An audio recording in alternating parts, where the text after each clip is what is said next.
our first speaker is LuAnne. So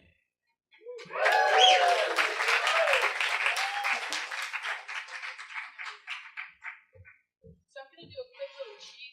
I'm going to refer to a design team here, and I'm going to mention those names because I'm terrified that I will, space them out. And my design team that I refer to is me, Gail Hale, Sarah Noggle, and Lorraine Martin. So that's just credit where credit is due. And also, if I mess up big, it's Tall Steve's fault.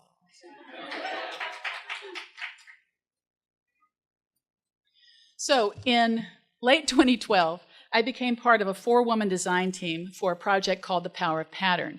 And you can see here and here, I love pattern. I like the idea of small units used to create a larger aesthetic whole. It fascinates me.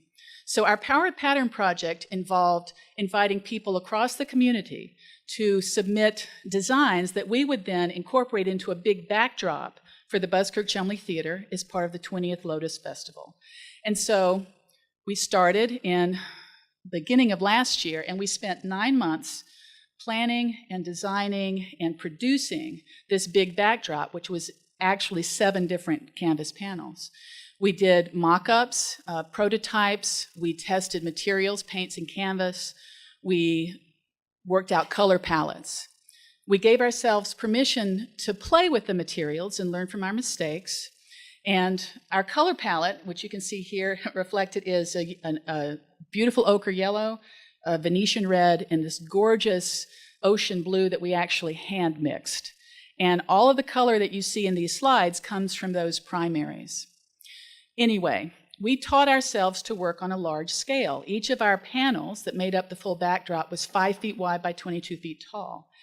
And in that process, as we were laying down color, and you're going to see in a minute my design team, my friends that I worked with, as we were doing that, people were submitting all these designs. Hundreds and hundreds of people, way more than we expected, submitted designs for us to use. And those designs were translated into hand-carved blocks. We wound up carving into a vinyl material that was, the process is like woodblock carving, but it's lighter, cheaper, and faster to do. And we used these materials with paints to apply design to our big canvas backdrops. And in fact, we had so many designs that we had actually more than we could actually carve. So what you see here are there's a new block and then after it's been used. And we discovered that we got a lot of pleasure from using these blocks themselves because they became artifacts. They accumulated wear, patina, and history and color. We had our favorites. 2 of my favorites are Pony and Rooster. We had blocks, designs that were human figures, musical instruments, cultural symbols from around the world. We had the outline of the state of Indiana with a basketball in the middle. We had corn. In fact, we had so many submissions that we had to change our principal design idea, which had been originally to use fewer designs, but with a lot of repetitions to create sort of a regular pattern. What happened was the stuff that people sent was too idiosyncratic and frankly too interesting for us to use in that manner. We had people of all ages submitting stuff. Some of the designs were very intricate. Some of them seemed to have meanings that were mysterious to us. Some were just pure design for texture. Some were just beautiful. Some were charming. But the fact was that we would have had to work really hard and sort of crush that idiosyncrasy if we had marshaled all of those individual designs into some regular pattern. And so we embraced the idiosyncrasy of all those designs. And we focused instead on layering color, interesting juxtaposition, interesting combinations. And so what we wound up with for our pattern, it was not a regular sort of grid like you saw me standing on at the start. We wound up with what I would call a true community canvas. It reflected the voices and visions of many. And so in that respect, the notion of pattern in this canvas was more subtle and I would say more powerful than my boring initial idea. The idea of pattern here was that a lot of people wanted a hand in this project, and not necessarily because they loved Lotus, because there were people who'd never been to our festival who submitted designs.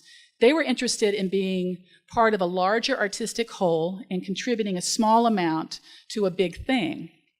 And what you see actually in all these slides represents the creative output of about 40 people, which is just a fraction of the whole participation. Ignite asks you to talk about something that you feel passionate about, and I wanted to do this because I can't let this project go. I keep looking at it. I keep taking pictures of it anytime I can get access to our canvases. It has inspired me and sustained me, and it's engaged my left and right brain faculties more than any other project I've ever been involved in. The passion I feel for it certainly comes from the beautiful artifacts that we created, these long canvases, but it's more about the fact that it wasn't a solitary creative endeavor. It was a collective work, and it really does reflect community input. So we wound up with this big artifact, this big backdrop that appeared on the Buskirk-Chumley stage. Some of you may have seen it if you went to the festival. All of us on our design team said that when we were sitting in the theater and we saw a band, this is Frigg, one of my favorite bands, we saw a band in front of this backdrop, we said, wow, that band looks really good in front of our backdrop. It's true. I still think that. Anyway, this backdrop is mine and yet not mine, and that gives me great pleasure.